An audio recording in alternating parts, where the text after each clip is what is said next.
बीच रास्ते में जैसे सोनिया गांधी जी ने रोका गया है, बेहद शर्मनाक है। मेरे तो दिमाग में ये सवाल आता है कि उनको वंदे मातरम से इतना आपत्ति क्यों है। मुझे तो ये याद आ रहा है कि वंदे मातरम का कैसे खंडन किया गया था, खंडित किया गया था नेहरू जी के ज़माने में। तो वही लेगेसी नेहरू जी के पर बहू जो है, मतलब खानदान के जो बहू है, वो लेगेसी वही कैरी कर रही है। तो उनके ऊपर कार्रवाई होनी चाहिए, उनके ऊपर केस दर्ज होना चाहिए।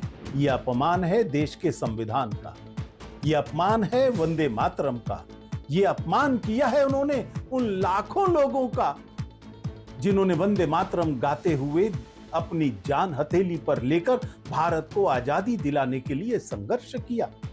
जिस तरह का भोंडा प्रदर्शन उसका विरोध करते हुए इन तीनों ने किया है। देखिए, वीडियो में हमने साफ देखा है कैसे सोनिया गांधी जी वंदे मातरम गाना को बीच रास्ते में उन्होंने रोक दिया था, जबकि वंदे मातरम बिल पास हो चुका है संसद में, जबकि वंदे मातरम का पूरा गाना अभी गाना ज़रूरी है, मैंडेटरी हो गया है। और बीच रास्ते में जैसे सोनिया गांधी जी ने रोका गया है, बेहद शर्मनाक है।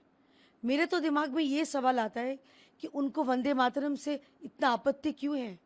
मुझे तो ये याद आ रहा है कि वंदे मातरम का कैसे खंडन किया गया था, खंडित किया गया था नेहरू जी के ज़माने में।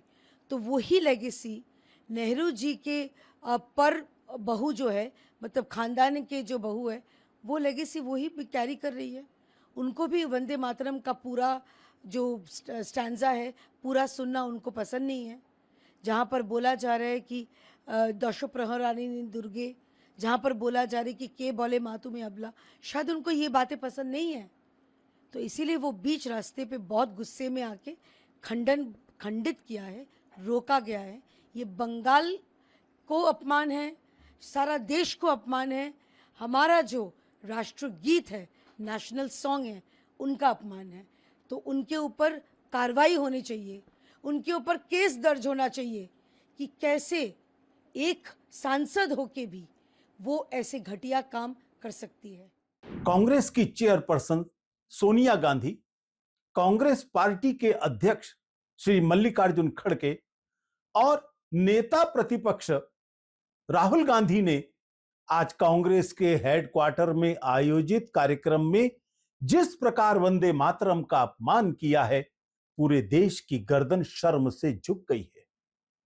सबसे पुरानी पार्टी और उस गीत का अपमान कर रहे हैं जिस गीत के वादन के कारण, गायन के कारण देश को आजादी मिली। यह अपमान है देश के संविधान का, यह अपमान है वंदे मातरम का, यह अपमान किया है उन्होंने उन लाखों लोगों का जिन्होंने वंदे मातरम गाते हुए अपनी जान हथेली पर लेकर भारत को आजादी दिलाने के लिए संघर्ष किया। और यही नहीं, इन्होंने अपमान किया है भारत के संविधान का, क्योंकि भारत का संविधान कहता है कि पूरा वंदे मातरम का गायन करना होगा और जब वो गायन चल रहा होगा उन्हें सावधान की मुद्रा में खड़ा रहना होगा।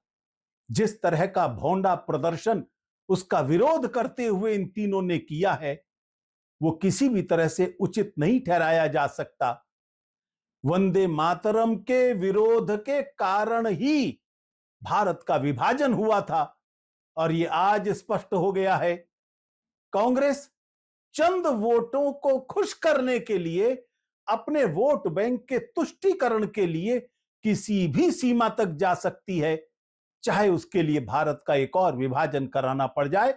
हम उनको स्पष्ट कर देना चाहते हैं, उनके इरादे कुछ भी हो, लेकिन अब वो भारत का विभाजन नहीं करा पाएंगे और देश की जनता उनको इस हरकत के लिए सजा जरूर देगी और ऐसी सजा देगी कि फिर ये दोबारा खड़े नहीं हो पाएंगे।